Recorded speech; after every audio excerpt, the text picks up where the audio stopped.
이르시되 너희가 과연 내 잔을 마시려니와 내 좌우편에 앉는 것은 내가 주는 것이 아니라 내 아버지께서 누구를 위하여 예비하셨든지 그들이 얻을 것이니라.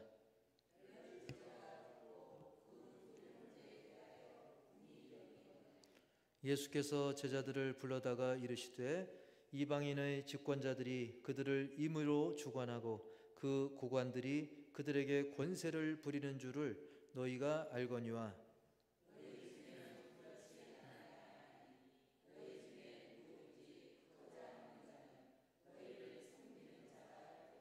너희 중에 누구든지 으뜸이 되고자 하는 자는 너희의 종이 되어야 하리라. 인자가 온 것은 섬김을 받으려 함이 아니라 도리어 섬기려 하고 자기 목숨을 많은 사람의 대속물로 주려 함이니라. 아멘. 오늘 말씀 제목 시작. 섬기러 오신 예수님, 이 제목으로 함께 말씀의 은혜를 나누기 원하는데, 간혹 TV 프로그램 뉴스 같은 데 보면 보는 사람으로 하여금 눈살을 찌푸리게 하는 장면이 종종 나옵니다. 바로 뭐냐면 좀 높은 자리에 있는 사람, 고위 공무원, 고위직에 있는 그런 관리들이 별스럽지 않은 그 돈 몇 푼 아끼려고 불법 주차를 한다든지 여러 가지 법규를 어겨놓고 그 해당하는 그런 그 요금 징수원이나 그런 사람들이 딱지를 붙인다든지 단속을 하려고 하면 막 위세를 부리는 거죠. 너 내가 누군지 아냐고 하면서 실갱이를 하는 경우가 많습니다. 사실 그분들의 월급이면 그 정도 벌금 충분히 낼 수도 있고, 벌금 내기 전에 정상적으로 주차를 한다든지 정상적인 요금을 낼 만한 충분한 경제력이 됨에도 불구하고 어떤 자기 지위의 높음을 이용해서 그런 작은 것 가지고 도리어 위세를 부리고 실갱이하는 그런 모습들. 물론 그 사람들은 처음에는 국민들을 섬기겠다라고 다짐을 했을지 몰라도 그 초심은 온데간데였고 점점 사람들 위해 군림하려는 그런 모습들은 굉장히 보기 안 좋은 모습인 것이죠. 반면에 모두가 그런 건 아니기 때문에 또 좋은 분들도 있습니다. 전에 태풍이 일어났을 때도 그 해안 마을에 한 공무원이 굉장히 희생하고 열심히 노력을 하고 수고를 해가지고 그 어촌의 배가 단 하나도 파손되지 않고 무사했던 그런 보도가 난 적이 있습니다. 자기가 일일이 안내봉송을 할 뿐만 아니라 일일이 현장을 찾아다니면서 직접 배를 묶어주고 도와주고, 그 결과 다른 많은 어촌들이 피해를 봤는데 그 마을은 피해가 거의 없었던 것이죠. 그래서 그런 공무원이야말로 그야말로 자신의 책임을 다해가지고 주민들을 섬기는 그런 모습을 보여준 것입니다.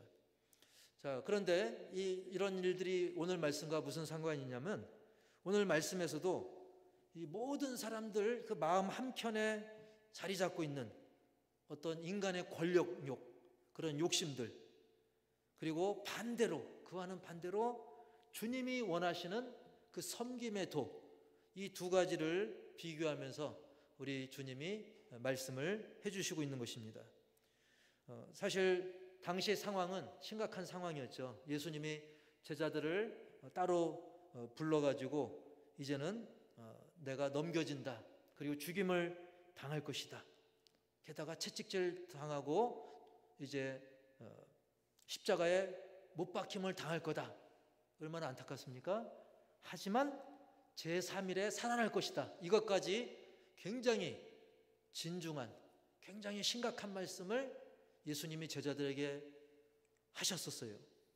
그런데 그때 이제 세베대의 아들의 어머니가 그 아들들을 데리고 예수님께 와서 절하면서 뭔가를 구하는 그런 내용이 오늘 말씀에 나옵니다.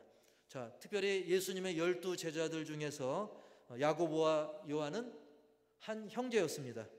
그런데 어느 날 그 어머니가 예수님을 찾아오는데 그 아들들을 대동하고 쉽게 말하면 청탁을 넣은 거예요. 어떤 청탁을 넣었냐면 우리 21절의 내용을 한번 볼까요? 청탁 내용 시작. 이 나의 두 아들들을 주의 나라에서 하나는 주의 우편에 하나는 주의 좌편에 앉게 명하소서. 이 나의 두 아들을 주의 나라에서 하나는 주님의 오른편에 또 하나는 주님의 왼편에 앉게 해달라. 쉽게 말하면 예수님 이제는 뭐 좀 있으면 예수님이 1인자가 되실 텐데 왕으로 등극하실 텐데 그렇게 되면 2인자 3인자는 딴 사람이 아니라 제 아들들입니다. 그렇게 청탁을 한 것이죠. 사실 조금 전까지 그 얼마나 심각한 내용을 예수님이 얘기했었습니까? 제자들에게 잡히시고 채찍질 당하고 십자가에 못 박힐 것을 이야기했는데, 물론 부활도 말씀하셨지만 사실 예수님이 이루실 하나님의 나라는 저 천국 하늘나라를 의미하는 거예요. 그리고 아울러서 예수님을 믿는 자들에게 이루어질 심령의 천국도 동시에 거기에 포함이 되어 있는 것이죠. 그러나 제자들과 심지어 그 가족들은 하나님 나라를 그런 관점보다는 이 땅의 어떤 권력으로 생각한 거예요. 이 땅에 로마 정부라든지 분봉왕이라든지 또 여러 주변의 제국들이 가진 그런 강력한 그 권력을 예수님이 차지하면, 예수님 내 사랑하는 이 두 아들 예수님 계속 따라다니면서 충성하지 않았습니까? 쉽게 말하면 예수님 임금님 되면 하나는 좌의정 하나는 우의정 시켜달라는 거예요. 그때 예수님께서는 22절에 이렇게 말씀하시죠. 시작. 너희는 너희가 구하는 것을 알지 못하는도다. 내가 마시려는 잔을 너희가 마실 수 있느냐? 그들이 말하되 할 수 있나이다. 아멘. 지금 너희는 너희가 뭘 구하고 있는 것조차 제대로 알지 못하고 있다는 거예요. 하나님이 이루고자 하는 그 하늘나라, 하나님 나라, 하나님 보좌가 있는 그 천국, 그리고 너희 심령에 이루어질 영생의 확신으로 인한 그 심령의 진정한 샬롬, 그 평강, 그것이 하나님 나라인데 그거를 구하지 않고 지금 엉뚱한 거 구하고 있구나. 지금 헤롯이 가지고 있는 그런 권력, 하나님 기뻐하지 않는 그런 힘, 그런 말도 안 되는 것을 너희가 지금 구하고 있는데, 그렇다고 한다면 너희는 내가 마시려고 하는 그 잔, 이것은 고난의 잔을 말하는 것입니다. 주님의 그 핏잔, 그걸 너희가 마실 수 있어? 라고 예수님께서는 그들에게 되물은 것이죠. 그 고난의 잔, 십자가의 고통. 우리가 예수님을 믿으면 물론 심령의 평강은 있지만 우리가 말씀대로 살다 보면 많은 어려움들도 있지 않습니까? 많은 순교자들, 우리나라에 오늘날 이렇게 교회가 많이 세워지기 위해서 일찍이 그 순교를 당했던 많은 심령들, 또 초대교회 많은 그런 성도들의 고난, 고통, 그것을 과연 그들이 아느냐, 그 말씀인 것이죠. 그리고 그 고난에 너희도 동참할 수 있느냐. 그래서 그 고난의 잔, 그 십자가의 고통을 주님이 말씀한 거예요. 그러나 제자들은 아직도 인간의 차원, 이 육안에 보이는 그 차원에 그들의 시선이 머물러 있었기 때문에 쉽게 말하면 분위기 파악 못한 거죠. 그래서 제자들은 너무 철없이 뭐라고 대답하냐면 그 심각성도 모르고 말하되 할 수 있나이다. 즉 진정한 믿음으로 할 수 있다, 하면 된다, 해보자, 그게 아니고 지금 제대로 깨닫지 못하고 그냥 예수님 따라다니면서 이 힘든 거 다 할 수 있어요. 그 정도야 권력 얻으려면, 그 높은 자리 차지하려면 그 정도는 우리가 할 수 있고 말고요. 그 정도 당연한 거 아닙니까? 이렇게 뭔가 철없는 대답을 했던 것입니다.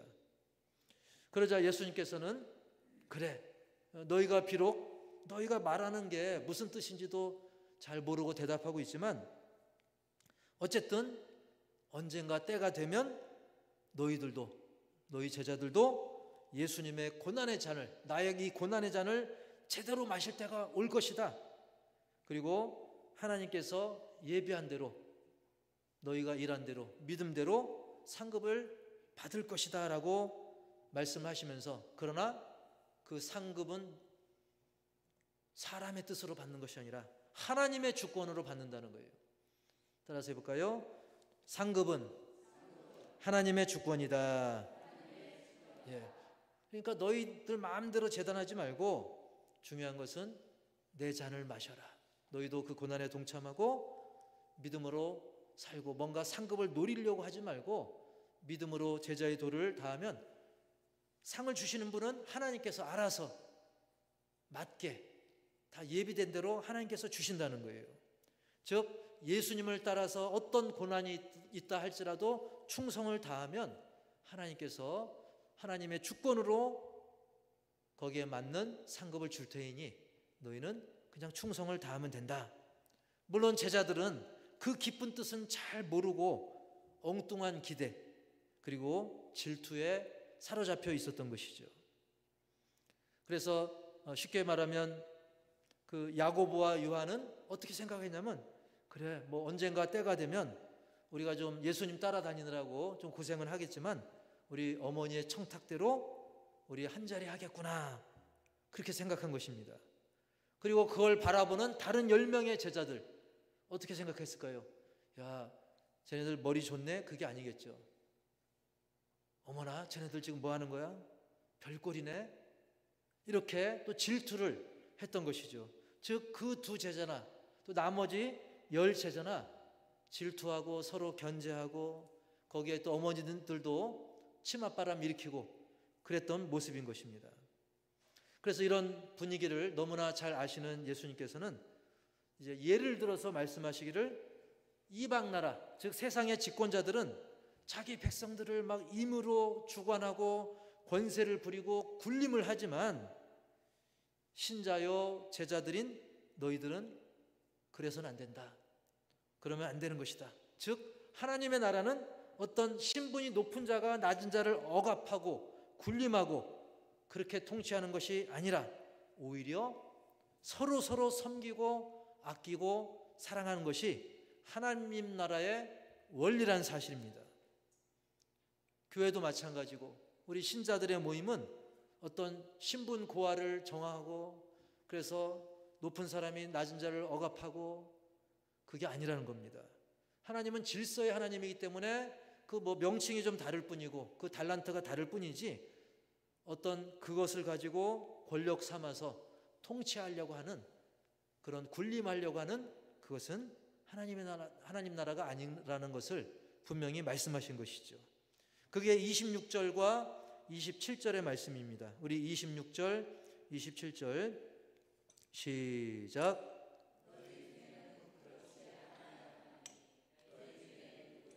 크고자 하는 자는 너희를 섬기는 자가 되고 너희 중에 누구든지 으뜸이 되고자 하는 자는 너희의 종이 되어야 하리라. 아멘. 즉 세상은 어떻게든지 권력을 얻어서 통치하고 막 이득을 남기고 막 자기가 권력을 갖고 있는 동안 어떻게든지 재물을 축적하려고 하고 자기 마음대로 하려고 하지만 그러나 너희 중에는 그래서는 안 된다. 너희 중에는 그렇지 않아야 하나니 오히려 너희 중에 누구든지 크고자 하는 자는 너희를 섬기는 자가 되어야 된다. 즉 진정 하나님 나라에서 큰 자가 되기 원한다면 반대로 섬겨라. 낮은 자세로 섬기라는 거예요. 그리고 너희 중에 누구든지 으뜸이 되고자 하는 자는 너희의 종이 되어야 하리라. 여러분 요즘 여러분 중에 종살이 하는 사람 없죠? 물론 어떤 고용주와 노동자의 관계는 있을 수 있지만 옛날 이때 당시 말하는 종과는 천지 차이죠. 그때의 종 얼마나 어렵습니까? 비참합니까? 얼마나 낮은 자의 위치에 있습니까? 그 정도까지 낮아져야 한다는 거예요. 즉 예수님의 제자로서 알아야 될 하나님 나라의 원리는 세상처럼 막 자꾸 높아지려고 하고 대접받고자 하고 그게 아니라 오히려 섬기는 자가 도리어 큰 사람이 된다는 거예요. 종노릇하는 사람이 오히려 으뜸이 되는 원리라고 하는 것입니다. 그래서 우리가 교회 일을 할 때는 교회는 또 천국의 모델하우스잖아요. 그래서 우리가 교회 일을 한다는 것은 내가 이 교회 일을 해서 누군가 나를 알아주고 내가 막 높아지고 내가 섬김을 받고 인정받고 그게 아니고 오히려 종의 자세로, 칭찬이 없다 할지라도, 좀 몰라준다 할지라도 우리가 도리어 하늘의 상급을 바라보면서, 그리고 상급 이전에 나를 위해 주님께서 얼마나 낮아지셨는가, 죽기까지 낮아지신 예수님, 무덤에 갇히시기까지, 예수님은 탄생부터 죽음까지도 낮아지고 또 낮아지셨던 그 주님, 바로 누굴 위해서? 나를 위해서, 우리를 위해서 낮아지신 그 예수님을 생각한다고 한다면 우리가 나중에 높아지는 그것은 결코 우리 머릿속에 떠오르지 않게 될 것입니다. 그냥 우리가 주님의 사랑, 주님의 은혜의 감격만 해도 우리는 도리어 낮아지고 섬기는 자의 모습이 성령의 인도하심으로 될 줄 믿습니다. 이것은 세상 원리로는 말이 안 되죠. 그죠? 섬기는 자가 큰 자가 돼? 아니, 종노릇하는 사람이 으뜸이 돼? 물론 세상에선 그런 사람이 있으면 도리어 따돌리고 가스라이팅하고 사람들이 이용해 먹기 좋은 사람인 거죠. 세상 원리는 그렇습니다. 하지만 하나님 나라의 원리는 우리 예수님처럼 너무 정말 미련하고 바보처럼 보일지라도 도리어 섬길 때, 종노릇할 때, 우리 주님이 그렇게 죽기까지 섬겼을 때 하나님 나라 보좌 우편에 앉아 계신 것처럼 하나님께서는 그걸 모델로 보여주신 거예요. 너희도 섬길 때 그게 진정 높아지는 원리다, 이것을 보여주는 것입니다. 자신을 섬기는 자로, 즉 종으로 낮추고 하나님 영광을 위해, 그리고 죽어가는 영혼들을 위해 죽기까지 하신 그 예수님을 본받아서 사랑으로 섬기는 자가 될 때 그 사람이 진짜 큰 사람이고 그 사람이 진짜 으뜸이 되는 것을 믿습니다. 그렇습니다. 진짜 거인, 진짜 큰 사람은 바로 그렇게 섬기는 사람, 그 사람이 심령의 거인이 되는 거예요. 몸은 좀 작아도, 세상에서 몰라져도 그 사람이 심령의 거인이고 사랑의 거인이 된다는 사실이죠. 여러분, 이 사회에서도 간혹 국민들이 원하는 영웅은 과연 누굽니까? 어떤 대통령이냐 고위공직자냐 그걸 떠나서 정말로 그 국민들을 위해서 낮아진 자세로 일하는 사람, 그런 사람들이 박수를 받고 국민들이 감동을 하지 않습니까? 하물며 우리가 예수님을 믿는 천국 백성이라고 한다면 예수님이 먼저 보여주신 이 원리를 우리도 지식으로만 아니라 실제로 우리의 삶 속에서 실천해야 될 줄 믿습니다. 예수님이 누구보다 먼저 실천하는 본을 보여주셨습니다. 바로 우리의 죄를 대속하기 위해서 채찍질 당하시고 온갖 신문, 조롱과 멸시, 천대, 침뱉음, 결국 십자가 보혈을 흘리시고 죽기까지 하셨습니다. 왜 그랬을까요? 예수님 스스로의 영광을 위해? 아닙니다. 우리 죄, 나의 죄를 사해 주시기 위해서 그렇게 하셨던 것입니다. 그리하셨던 친히 섬기는 섬기는 자의 본을 보이신 그런 예수님처럼 우리도 그 본을 따라야 돼요. 그래서 예수님께서는 쉽게 표현하면, 얘들아, 내가 그렇게 했던 것처럼, 내가 낮아진 것처럼, 내가 종의 모습을 보인 것처럼, 아니 종의 모습보다도 더 낮아진 모습을 보인 것처럼 너희도 섬김의 도를 실천하라, 이렇게 말씀하시고 심지어 제자들의 발까지 씻겨주시기, 제자들의 발을 씻겨주시기까지 하셨던 거예요. 그리고 마태복음 20장 28절에 이렇게 말씀하셨죠. 시작. 인자가 온 것은 섬김을 받으려 함이 아니라 도리어 섬기려 하고 자기 목숨을 많은 사람의 대속물로 주려 함이니라. 아멘. 대속물은 예를 들면 노예가 있으면 저 값을 치르고 그 노예를 사오는 거예요. 사서 그에게 자유를 줄 수가 있고 그 노예의 신분이 이제 바뀔 수가 있는 것이죠. 예수님이 그 대속하는 속전 역할, 그리고 속죄 양의 역할을 예수님이 대신하신 거예요. 목숨값으로 그렇게 대신하셨던 것이죠. 자기 목숨을, 다른 것 값보다 너무나 귀한 자기 목숨을 많은 사람의 대속물로 주신 거예요. 그 사람에게 자유를 주기 위해 5억을 썼다. 얼마나 대단합니까? 100억을 썼다. 얼마나 대단합니까? 그런데 5억도 100억도 그런 것들 게임 안 되는 예수님은 자기 목숨을, 자기 생명을, 그 귀한 생명을 우리를 위해, 우리의 죄를 대속하기 위해 주셨다는 거예요. 할렐루야. 그래서 오늘 말씀을 통해서 첫 번째로 시작, 죽게 하듯 서로 섬깁시다. 그래서 교회에서 우리가 서로 질투하면서 마치 야고보가 높냐 요한이 높냐, 누구 엄마가 또 그 부탁을 했냐, 서로 높아지고 낮아지고 그거 따지기보다는 서로 섬기는 마음, 서로 유해주고 서로 칭찬해주고, 그래서 교회에서 낮은 일, 굳은 일, 남들이 하기 싫은 일이라 할지라도 이거는 주님이 기뻐하시겠네. 주님이 사랑하신 저 영혼, 예수님이 저 영혼을 위해 죽어주시기까지 했는데 내가 저 영혼을 위해서 뭘 할 수 있을까? 그래서 주님이 좋아하는 일이라면 내가 먼저 이 일을 해야겠구나. 그런 우리 모두가 되어야 될 줄 믿습니다. 그래서 죽게 하듯 하라는 거예요. 예를 들면 뭐 쓰레기가 떨어져 있다 그러면 이 교회는 왜 이렇게 쓰레기 줍는 사람이 없어? 그럴 필요 없죠. 그 사람이 주우면 되는 거예요. 주님께 하듯, 주님 대하듯 우리가 서로 대하고, 무슨 일을 하든지 무슨 말을 하든지. 그래서 골로새서 3장 23절에 이렇게 말씀합니다.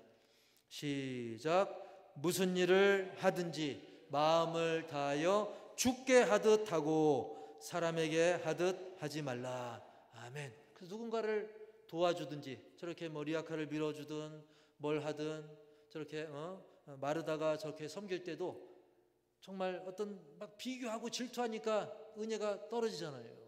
그래서 우리가 무슨 말을 하거나 무슨 일을 하거나 마음을 다하되 누구에게 하듯이요? 주님께 하듯, 예수님께 하듯.